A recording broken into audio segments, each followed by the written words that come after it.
Hi friends, this is C Ayush and today I would like to share how to prepare CA Final Paper 1 FR and how to score exemption in it and what will be the best strategy to complete this subject.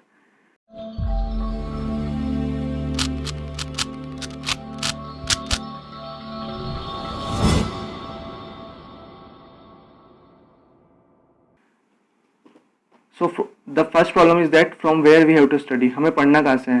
तो इसका simple सा answer ये है कि आपको देखना होगा कि आईसीआई पेपर कहाँ से बनाता है। आईसीआई पेपर बनाता है study mat, RTP, MTP and suggested.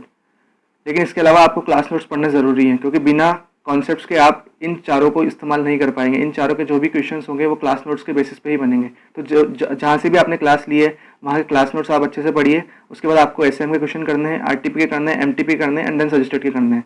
आप किसी ऑथर की बुक रेफर कर सकते हैं अगर वो एसएम के साथ लाइंड है, लेकिन एक बात ध्यान रखना, जो एसएम में जो आंसर दे रखे हैं वो कभी कभी ऑथर की बुक से रेफर करते हैं। तो प्लीज़ आपको एसएम के ही आंसर को रेफर करना है, बिकॉज आईसीआई जब भी पेपर चेक करेगा तो वो एसएम के आंसर को प्रेफरेंस देता है। वो किसी भी ऑथर के हिसाब से आपके आंसर चेक नहीं करेगा। तो अगर आपको स्कोर करना है तो you have to go with SM.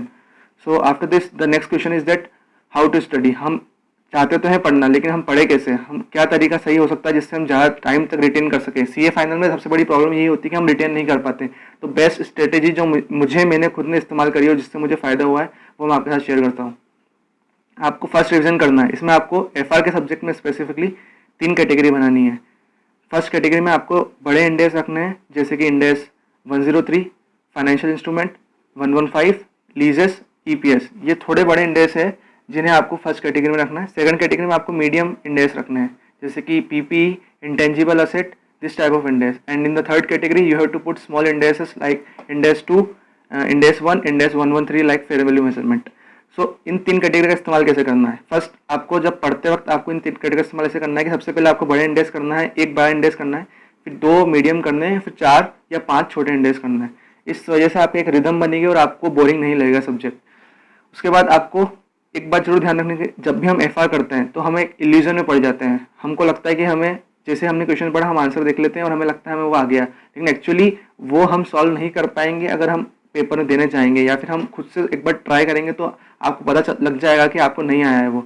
तो इसके लिए आपको सबसे बेस्ट चीज़ ये है कि आपको 20% एटलीस्ट आपको करके देखना है जो आपको टिपिकल लगते हैं या फिर जो भी ट्रिकी होते हैं। तो एटलीस्ट 20% बाय हैंड प्रैक्टिस आपकी होनी ज़रूरी है, because this is the practical paper.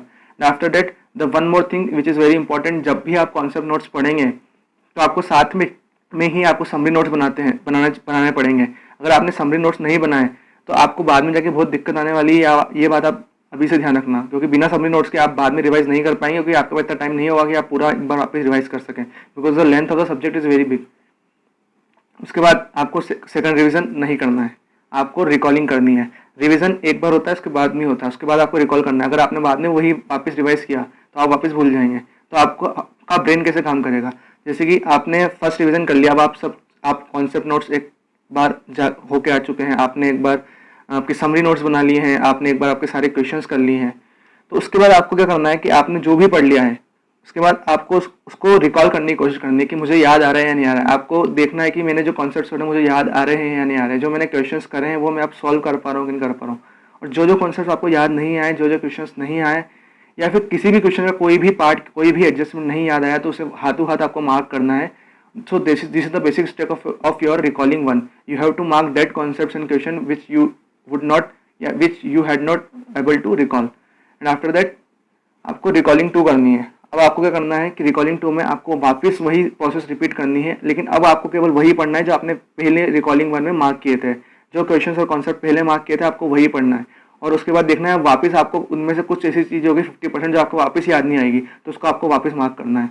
उसके बाद आपके पास केवल 20% कॉन्सेप्ट एंड सिलेबस बचेंगे जो आपके पास रह गया होगा, जो आपको पढ़ना होगा। अब बस उसको 20% को आपको 0 तक लेके आना है। आपको जब तक रिकॉल करना है जब तक वो 20% जीरो ना हो सकता है, जीरो ना हो जाए। उसके बाद आपके पास एक भी क्वेश्चन ऐसा नहीं होगा या फिर एक भी कॉन्सेप्ट ऐसा नहीं होगा जो आपको याद नहीं आएगा, एग्जाम में आपको याद आएगा। अब उसके बाद आपको क्या करना है, आपको आरटीपी के लिए जाना है, एमटीपी करने हैं, पास्ट क्वेश्चन करने हैं, और ये आपको बाय हैंड नहीं करने हैं, ये आपको देखने हैं और आपको पहले ही गेस करना है कि इसका आंसर क्या हो सकता है, फिर आपको मन में ही उसका आंसर सोचना है।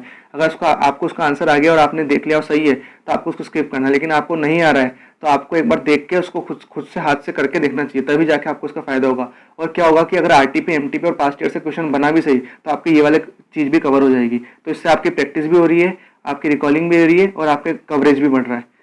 उसके बाद आपको लास्ट में आके एक मॉक टेस्ट पेपर जरूर देना है, 1 या 2 पेपर आपको मॉक टेस्ट जरूर देना है। वो आपको पूरे हाथ से करने हैं, 3 घंटे बैठ के करने हैं और ध्यान देना है कि आप उसके बाद क्या गलती कर रहे हैं और उस गलती को आपको ध्यान में देख के हुए पेपर में से गलती नहीं करनी है।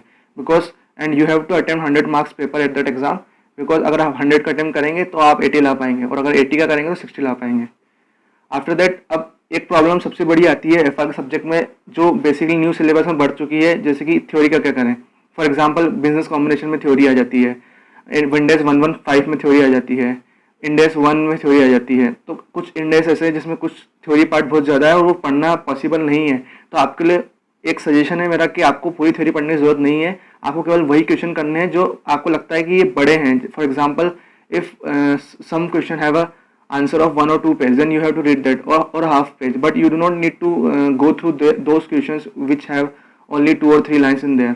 So because क्या होगा कि अगर क्वेश्चन आएगा तो 4 नंबर से कम तो आएगा नहीं, तो 2 लाइन का आंसर वाला क्वेश्चन 4 नंबर में आ नहीं सकता, तो वो आएगा नहीं। वो बेसिकली आपके कॉन्सेप्ट क्लियर करने के लिए आईसी ने दे रखे हैं। तो आपको केवल बड़े क्वेश्चन आंसर करने हैं, लेकिन वो जो क्वेश्चन आपको करने हैं वो पूरे रटने नहीं है उसके आंसर।